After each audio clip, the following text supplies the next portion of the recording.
She was still sitting in the same position, but no one could tell what she was thinking. Everyone needs a free space is what everybody would say. They seemed unbothered by her silence, which increased its volume every now and then. Yesterday she was better than today, and today even much more better than tomorrow, but every day her candle dimmed slowly and her face would glow boring each minute. When she was present, you would feel you are worth of living. Her words would spark your heart to claps of joy. Her narration would instantly switch you to the world of meditation. Her company would trade gold just to keep up with her presence. She was the opium of the people, not the people pleaser, but the content creator. She was worth of words, a preached character, and wisdom would flow when she opened her lips. She was the admiration, a rose that can be spotted from afar. Though many never knew that in such a brilliant and beautiful scene, the thorns she had as she tried to light other people's candle. She was the center of love, the shield of the nation, the peacemaker, the teacher, the lawyer, the doctor, all that you can name, simply because they believed she knew everything.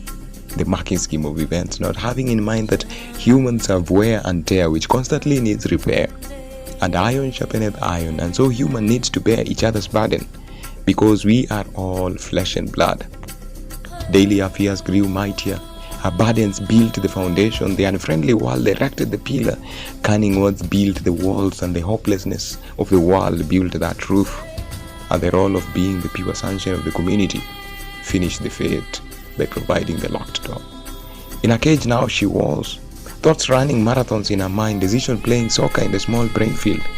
Her wants which were too far to reach made the day to turn into darkness. Too many dependents on her door made her blind, and her needs which the community thought she always had and carved her, and being no one in the reach to share her deep heart sorrow, provided her with the chains that fixed her to the cage floor unmovable.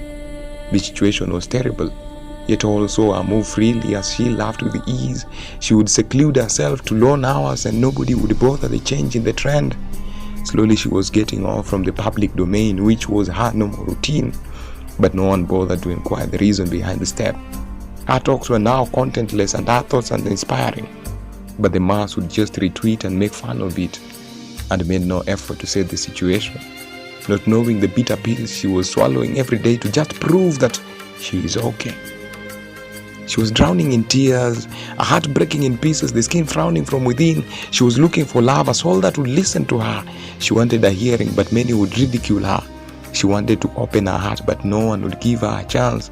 She wanted peace of mind, but no one was there to offer. She had given much to the people, but the people were not ready to help her out in hers. And the seed of thoughts grew to depression. The seedling of depression launched a missile which would explode any minute, just waiting for the opportune time for the finger to pull the trigger. Religion seemed not to provide the solution. It was the hotbed of the vices. The clubs only provided a relief of seconds as it accelerated the energy for the trigger. Family was far away and no time was allocated for family growth. Friends were too busy even when they were not busy. The unseen friend was never sorted, since he was never introduced to life and accepted as a friend. The only choice she was left with was to run to the cross. Since there was no one to direct her to run to the cross, she slowly grew scary. Birds humming would sound like a war theater. She would visualize human figures like monsters walking. Everybody's talk would sound like a drunkard making fun of the gospel music. All the friends were simply zombies, whose dust was her blood. All the fancies of life were just a good movie. She was in her world, herself, the government, and the people. She would do anything to find peace. Do drugs and hard stuff. Sex was just a breakfast and lunch. She was tired of life, but many grabbed this opportunity to benefit themselves. They later backbite her. She tried to stand, but the fall was mighty. The arsenals were long drained. Only if someone would point her to Christ, only if one would not just read the cover page but dig deeper to read the story chapters, if only one would lend a hand and spare time to save us all. But people were busybodies, finding time to spread the rumors but not the cry of help. The ending was horrific. She struggled for life. Her kicks were of no help. She regretted having made this choice as she gave up the ghost. Her face frowning and her heart recording the last beat of life. The whispers were heard from far as she cast a decision, but it was too late. The people now would get what they finally wanted. A cold body.